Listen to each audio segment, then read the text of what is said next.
At this point, there are certain things you expect out of a Far Cry game, such as having animals to hunt, plants to collect, and outposts to take over. The series found a comfortable template to build off of, and in many ways, Far Cry Primal follows suit.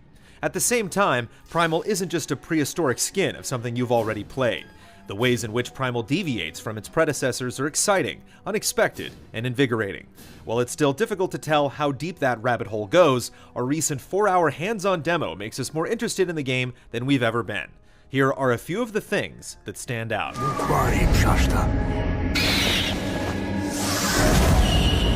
As the first Far Cry game without guns, fights in Primal require a different method.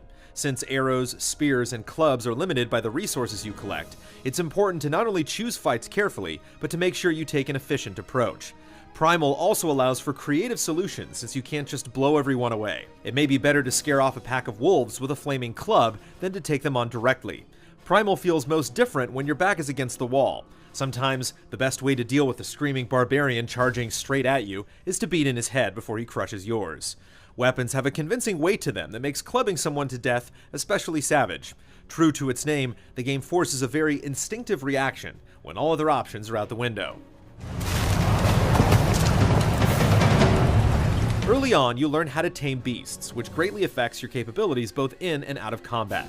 The first animal you control is an owl that flies overhead and marks enemies. It's extremely valuable since you not only learn where they are, but what they're capable of. Once upgraded, the owl can swoop down and kill unsuspecting enemies.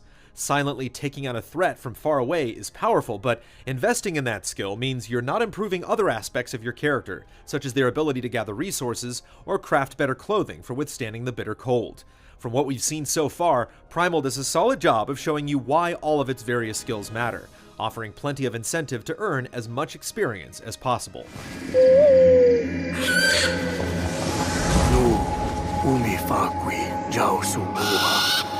Other animals are combat ready from the get-go, such as wolves. The four-legged terrors quickly jump at enemies, ripping out their throats. Wolves allow you to control crowds more easily since they can distract one side of the battlefield while you handle the other.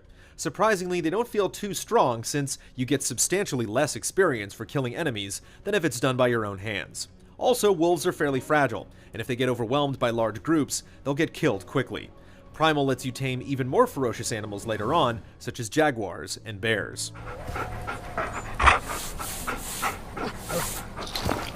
Far Cry is well known for outlandish characters, particularly psychotic antagonists like Vaz and Pagan Min.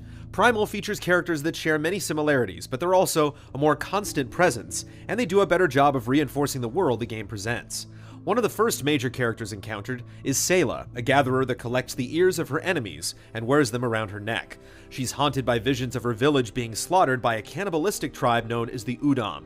Another character, Tensei, is a shaman with a maniacal laugh who forces you to drink blood from an animal's skull. Far Cry Primal presents a savage world that pushes its characters to the brink of sanity.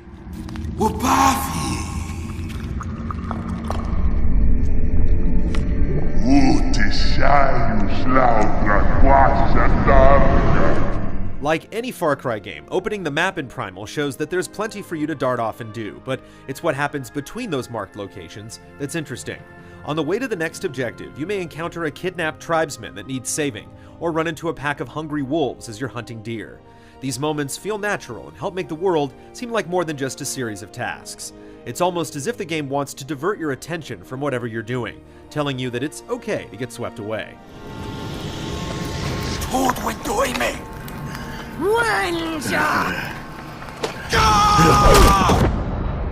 It's impossible to say whether or not Primal's missions, resource gathering, and hunting will eventually get tedious, but it impresses so far. It would have been easy for Ubisoft to do a modestly incremental version of what's been done before, and slap a number on the end of it, but we appreciate Primal's willingness to do things a bit differently. Hopefully, the rest of the game turns out as well as what we've seen so far.